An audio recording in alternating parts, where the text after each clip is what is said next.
Stamattina mi sono alzato, oh bella ciao, bella ciao, bella ciao, ciao, ciao. Stamattina mi sono alzato e ho trovato l'invaso. Gracias por estar de nuevo con nosotros en Acción Positiva. Vamos a continuar con nuestros invitados respondiendo a la pregunta iniciada el domingo anterior. ¿Irá a usar el señor presidente Nayib Bukele bien el poder que le ha conferido esta elección legislativa?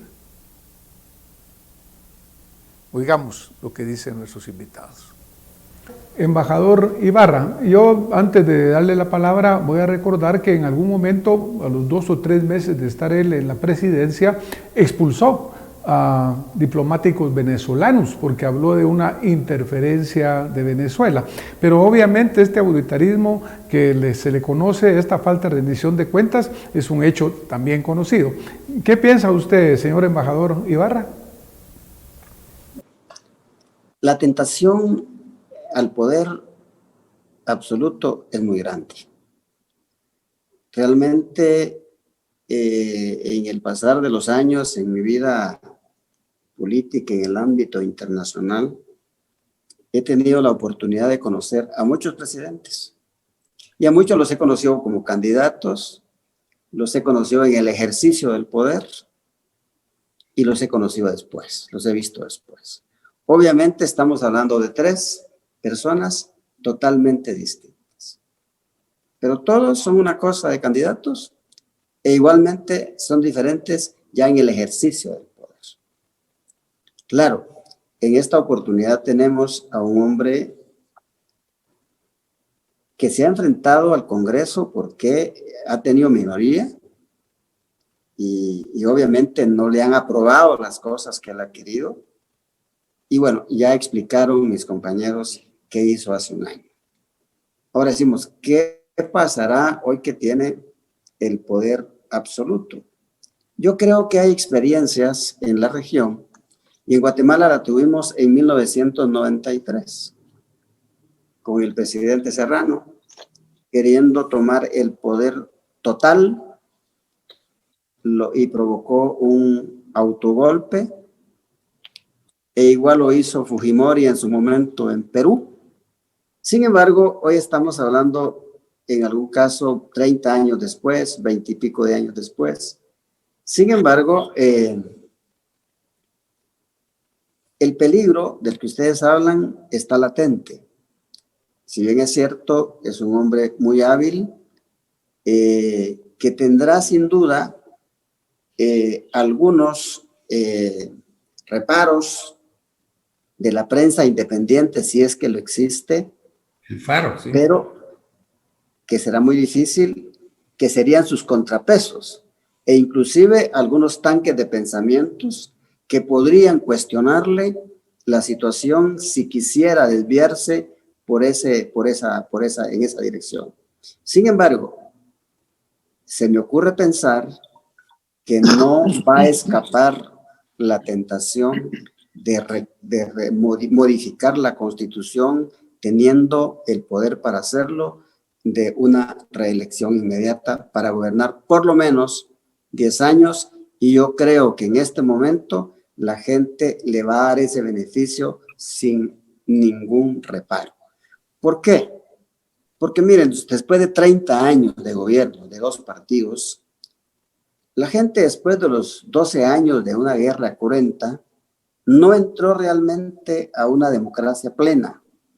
Los problemas de fondo de El Salvador no se resolvieron con la firma de la paz. Los problemas de fondo están ahí todavía. La oligarquía salvadoreña era la que ha dictado el quehacer político en los 3 poderes del Estado en El Salvador.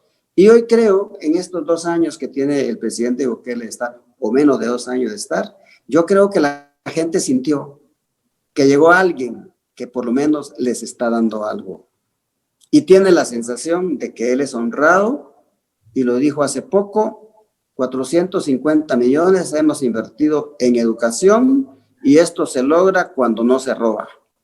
Y la gente le está creyendo todo lo que dice, Y como decía el doctor Chea, es muy temprano para pensar en que vamos a tener a alguien realmente que quiera convertirse en un dictador, pero sí creo de que hay un riesgo muy grande de que pudiesen darse cosas que lleven al país a que tengamos por lo menos 10 años de gobierno del presidente Bukele. Muchísimas gracias, embajador Ibarra. Realmente esa es una frase bien importante que ha mencionado mucho el presidente Bukele. Dice, cuando no se roba, el dinero alcanza. También de las anécdotas que se menciona de él o de las realidades es el hecho que en los puestos que ha ocupado, por lo menos sé que en las alcaldías que ocupó, nunca recibió una compensación económica o renunció a recibirla. No sé si este es el caso en la actual presidencia, pero obviamente el New York Times, por ejemplo, dice, mire, esto ha sido una respuesta a la putrefacción política que ha vivido el pueblo de El Salvador, a ese hartazgo de la política tradicional, y eso ha hecho pues que haya esta respuesta positiva en favor de un presidente que trae otro método diferente, que hizo obra, porque no se le puede negar, salió con aquel dicho de que decía una obra por día, y eso lo hizo durante la alcaldía y aparentemente lo fue cumpliendo. Su problema fue no rendir cuentas, pero obviamente las obras se fueron dando una tras otra. Pero, licenciado Danilo Roca, ¿qué opina usted de esto que hemos venido platicando? Bueno, quiero comenzar con una perogrullada. Cuando el ave hace cuac, es palmípedo, plumífero, camina como pato y se le siente físicamente como un pato, pues es pato, pues, no hay que equivocarse. Las características muy personales del presidente Bukele, pues lindan justo con una personalidad autoritaria, con una vocación absolutamente dictatorial, y en medio de la disputa de quién manda como dueño del capital en El Salvador, que ha sido un país en manos del capital. Es decir, no ha tenido una definición de, en sus relaciones sociales de producción, pues no ha sido el ejemplo de una justicia social que buscara por ningún lado el bien común. Entonces, en el caso del presidente Bukele, que lo entiende perfectamente bien, que el poder, para poder sostenerlo, necesita sustentarse en el poder. Y en sus primeras acciones ha tratado de congraciarse exageradamente desde el punto de vista de la tradición con el ejército, con la institución armada, con la policía y con las fuerzas de seguridad, a quienes ha remunerado con mucha generosidad, de acuerdo a sus patrones tradicionales, con el propósito de consolidar esa autocracia y ese sentimiento de consolidar un mandato personalísimo como el que él está tratando de sustentar. Efectivamente, la toma de la Asamblea Nacional Legislativa fue un acto absolutamente impropio desde el punto de vista legal, jurídico y constitucional, pero frente al nivel de corrupción y desatención del pueblo, esos actos se ven con simpatía, porque cuánta gente quisiera que en Guatemala pudiéramos entrar al Palacio Nacional, al Congreso de la República y a las Cortes a tratar de eliminar el mandato omnímodo que tiene la Corte de Constitucionalidad sobre todo el sistema político nacional. Entonces, si uno se afianza en esa capacidad en el corto plazo para Bukele de poder ya hacer que se influya en el nombramiento de la Corte Suprema de Justicia, del Consejo de la Judicatura, de la Fiscalía General. Es decir, poco a poco, si sumamos a eso el control casi del 90% de las municipalidades, en las cuales la oposición, hasta los últimos datos, solo le había arrebatado 18 municipalidades. en un total de 262 municipalidades. Eso es un poder realmente importante. Y si esa distribución del presupuesto manejada con honestidad entre paréntesis, incluso estaba dispuesto a acompañarlo en esa aventura porque se sentó el presidente en el lugar señalado para el presidente de la Asamblea Legislativa, acompañado totalmente de su Estado Mayor Presidencial y de militares profusamente armados. Entonces, todas esas características no quiere decir que se esté democratizando el país. No quiere decir que la democracia esté llegando por el solo hecho de que estén votando una opción que frente al descalabro total es esperanzadora. Pero justo en su diferencia con Biden, por ejemplo, está el hecho mismo de que compromete al embajador de los Estados Unidos diciéndole: usted es testigo de que yo no pedí ninguna audiencia con los Estados Unidos, y el embajador presente no sabía qué hacer. Es maniqueo. Él sabe cómo se utiliza el poder, conoce los resortes que le dan esa capacidad de decidir sin tener ni contrapesos en la oposición ni contrapesos en los estamentos institucionales del Estado. Muchísimas gracias, licenciado. Vamos a darle la palabra al ingeniero Velázquez. Bueno, estamos llegando este año a los 200 años de la independencia de los países centroamericanos.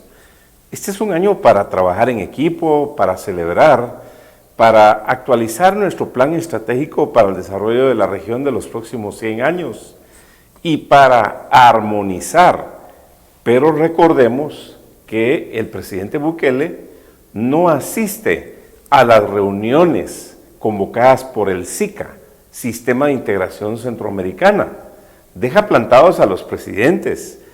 Cuando fue la toma de posesión de la presidencia pro tempore en Guatemala, él me parece que tenía pocos meses, vino a Guatemala y no asistió a esa toma de posesión del entonces presidente Morales de la presidencia pro tempore del sistema SICA. Es decir, que tampoco ha respetado el sistema de integración centroamericana. Pero circunscribiéndonos al tema interno de El Salvador, sentarse en la silla del presidente de la Asamblea Legislativa en un tono sarcástico acompañado del Estado Mayor Presidencial y de tropa armada del ejército como que estuvieran en una guerra, eso ahí está desafiando realmente al país y está pasando sobre uno de los poderes que descansa la República. Adicionalmente a lo que se ha dicho ahora de la Corte Suprema de Justicia, del fiscal general y de todas las instituciones, pero congraciarse a propósito con la policía, con el ejército, es decir, que hoy tiene prácticamente el poder absoluto. Yo repasando las distintas instituciones no encuentro una sobre el cual él no tenga realmente una injerencia total. Entonces, hacer los cambios en la Constitución, si quiere quedarse 2 o 3 periodos, lo puede hacer porque tiene más de una mayoría calificada. ¿Y qué decir de lo que él considere cambiar en la Constitución? Realmente los problemas de fondo no se han reducido en El Salvador y mucho menos en Guatemala y Centroamérica. Recordemos el libro aquel de ¿Por qué fallan las naciones? ¿Sí? Donde hemos visto que la clase política y el liderazgo nacional de los distintos países no ha estado a la altura de las circunstancias. Nuestros países tienen suficientes recursos y deberíamos ahora de aprovechar este bicentenario para hacer una planificación para el corto, mediano y largo plazo para rescatar, reencauzar y desarrollar nuestras naciones. Muchísimas gracias a ingeniero Velázquez.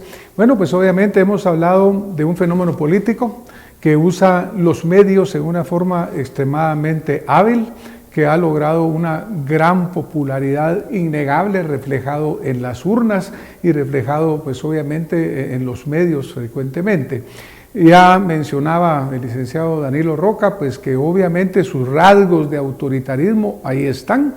Ahora tiene los instrumentos porque va a tener una mayoría en el Congreso que le va a permitir pues obviamente cooptar el Estado por la vía democrática. Obviamente vivimos en una región en la cual constantemente tenemos elecciones.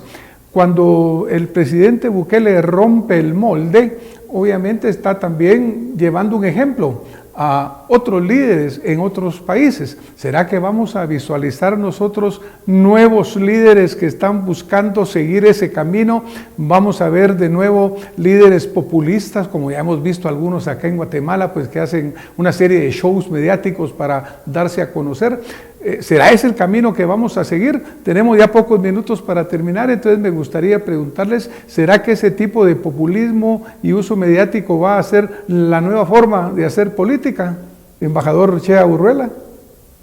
Yo creo que depende, obviamente, y a ese es el último aspecto a tocar, tal vez que tocó el licenciado Roca, que es paradójico que alguien que emerge, por lo menos en el Triángulo Norte, con un liderazgo diferente, tenga tan poco aprecio por las instituciones regionales. Lo que dijo el ingeniero Velázquez es correcto, en fin, de que vino aquí, lo del Zika, etcétera. Yo diría que desde la perspectiva externa, es el más presentable de los tres presidentes del Triángulo Norte, obviamente. Pues, uno está a punto de ser enjuiciado y llevado eventualmente a Estados Unidos por sus vínculos con el narcotráfico. El otro, pues, simplemente está esperando su momento. Es el caso particular de nuestro país. O sea, no sabemos, pero lo que sí creo es que la gente, como muy bien dijo el licenciado Roca, quisiera ver un liderazgo de ese tipo, por lo menos en el Triángulo Norte, porque ya para elecciones y elecciones, pues también tenemos ahí nomás a Nicaragua, ¿no? O sea que no es que sea la excepción, es un liderazgo de tipo distinto y de corte ideológico distinto, pero me da la impresión que sí, que se puede añorar un liderazgo de ese tipo que realmente sirva de catarsis a la frustración de toda una población que no se siente representada por el gobierno y que está atada y constreñida a un ordenamiento legal que le impide de alguna manera tomar esas medidas y sacar del poder a los corruptos en los tres estamentos del Estado. Muchísimas gracias, doctor Chea. Vamos a seguir con nuestros otros invitados. Les voy a recomendar el tiempo porque se nos está agotando, que concentremos en la pregunta. ¿Va a ser este un modelo que inspire a otros? ¿Va a ser otro modelo de nuevos partidos políticos? ¿Qué piensa, embajador Ibarra? En realidad, yo creo que en Guatemala hay mucha admiración hacia Bukele. Y dicen, bueno, ojalá y en Guatemala tuviéramos a alguien como él. Cuando habla de la educación, cuando habla de... Miren, lo que decía, creo que lo dijo el doctor Chea, que ha entrado al Congreso con el ejército. La gente dice, pues ojalá que nos haya sacado la misma gente de El Salvador y la misma gente de aquí. La gente está harta de este Congreso que tenemos. Ese pacto de corruptos que hay en la población, en el Congreso de Guatemala, la población quisiera verlos fuera y sin duda que una mayoría de guatemaltecos añoraría un liderazgo como el del presidente Bukele, que diga, bueno, pues estoy al servicio del pueblo y vengo a dar, no a llevarme lo poco que le queda al país, como lo hacen la mayoría de presidentes y congresistas que tenemos en este momento en el Congreso.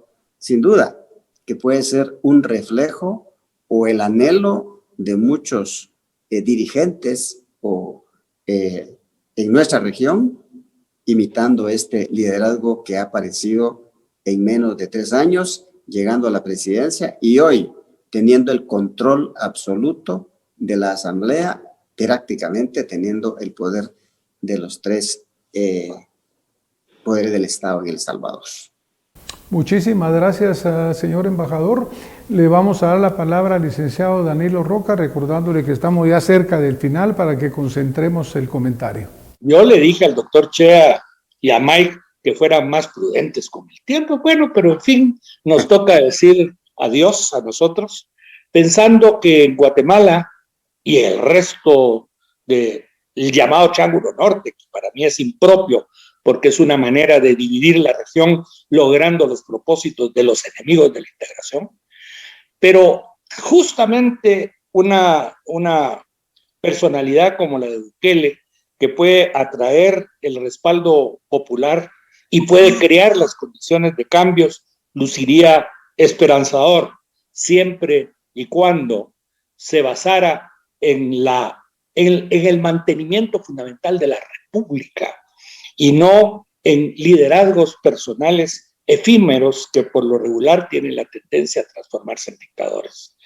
Un dictador más, pues será un espacio de tiempo perdido, porque un dictador genera siempre la antidictadura que surge de los estamentos legítimos de una población que ya no se quiere dejar. Pero en Guatemala, y con esto termino, pues ni siquiera lo veo, porque aquí se habla del pacto de corruptos, pero es que hay pacto de corruptos también en los que están ejerciendo el poder de facto con la venia del nuevo gobierno de Estados Unidos y con la venia del anterior. Es decir, nosotros estamos total y absolutamente intervenidos. Aquí para ser presidente, y usted que sería un magnífico candidato, doctora Redondo, tiene que tener el permiso de la Embajada de los Estados Unidos y del Departamento de Estado Profundo. Si no, pues será inútil cualquier intento que se haga por consolidar institucionalmente al país si estamos en manos de la decisión de los que desde el extranjero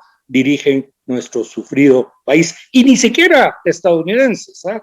Hay algunos guatemaltecos que se perfilan como instrumentos de opresión de su propio país y en contra de la república y democracia de su propio país. Muchísimas gracias, licenciado Danilo Roca. Le vamos a dar la palabra al ingeniero Luis Velázquez, ya estamos muy cerquita del final. Ingeniero. Bueno, primero agradecerle, doctora Redondo, y un saludo también a nuestros amigos que han participado en este panel y a su audiencia. Yo quisiera decir que esperaría que este modelo que está pasando en El Salvador no se vaya a replicar, porque realmente no es bueno para la democracia, no es bueno para el desarrollo. Totalmente de acuerdo que la población está harta de la clase política, de la corrupción, pero aquí hay que hablar las cosas como son, doctor. La corrupción está hasta debajo de las piedras, la corrupción está en todos los sectores del país. No puede ser que a donde uno vea hay corrupción, y no voy a mencionar ningún sector en particular porque tendríamos que mencionar a muchísimos. La corrupción está metida en todos lados, y no solo en Guatemala, sino también en América Latina.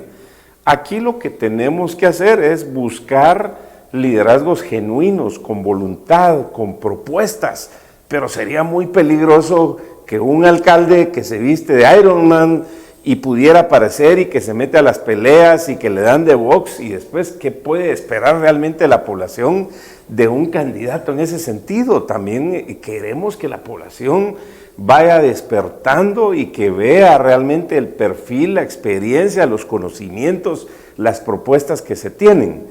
Yo quisiera estar equivocado del riesgo que está en El Salvador, pero recordemos que el expresidente de Venezuela en su momento, Carlos Andrés Pérez, él encendió la alarma de lo que iba a ser Hugo Chávez.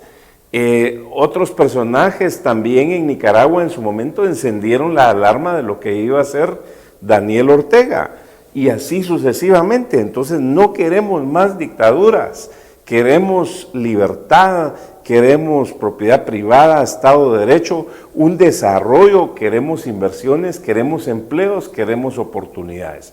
Yo quisiera pensar que lo sucedido en El Salvador va a servir para que la población, los medios de comunicación, los tanques de pensamiento, todos se pongan las pilas, nuestros hermanos salvadoreños, y que definitivamente hagan los balances, pesos y contrapesos, aunque ahora políticamente eso ya no es viable por los resultados de la elección, pero que se mantengan muy vigilantes para que esto no sea un tema a lamentar. Y finalmente, ¿por qué hemos hablado mucho de El Salvador? Porque son hermanos centroamericanos, porque El Salvador es el segundo país más importante para nosotros en Guatemala en términos de comercio, así que le deseamos lo mejor a los hermanos salvadoreños, Que Dios los bendiga y que primeramente Dios, ellos logren rescatar, encauzar y desarrollar su país. Muchísimas gracias a este distinguido panel que nos ha aportado tan importantes conceptos, tan importante visión. Creo que lo que queda también claro es que la democracia sigue siendo el mejor sistema político. Ya lo decía Winston Churchill, no es perfecto, pero es lo mejor que tenemos. Pero también tenemos que pensar que la democracia depende de la calidad de sus ciudadanos, porque obviamente quienes van a poner su voto en el momento electoral deben de ser ciudadanos que sepan por qué quieren votar, por qué van a votar en una forma o la otra, y no dejarse guiar o por populismos o por presiones o por cualquier cuestión que sea más allá de lo que es su puro razonamiento, su pura evaluación de lo que son los candidatos que se les presentan, las opciones que se les presentan. Igual también nosotros le deseamos al pueblo de El Salvador que su gobierno sea positivo, como le deseamos a todos los ciudadanos de los diferentes países del mundo, como quisiéramos en el nuestro, que tuviéramos un gobierno que verdaderamente responda a las necesidades del pueblo, que rinda cuentas, que sea un servidor público y que no lleguen a servirse de los fondos nacionales para enriquecerse. Como dice Bukele, en esta parte lo apoyo, y dice, el dinero alcanza si no se roba. Bueno, pues muchísimas gracias, señores invitados que esta noche nos han aportado tantos y tan buenos conceptos, y les agradecemos a ustedes que han estado con nosotros escuchándonos acá, que nos hayan acompañado. Creemos que lo que aquí se ha dicho es fundamental y creemos de que es la piedra angular para la cual la democracia siga adelante. Señores invitados, muchísimas gracias y pues nos seguimos viendo pronto con más acción positiva. Muy buena noche. Morto per la libertà, questo è il fiore del partigiano, morto per la libertà, questo è il fiore del partigiano, morto per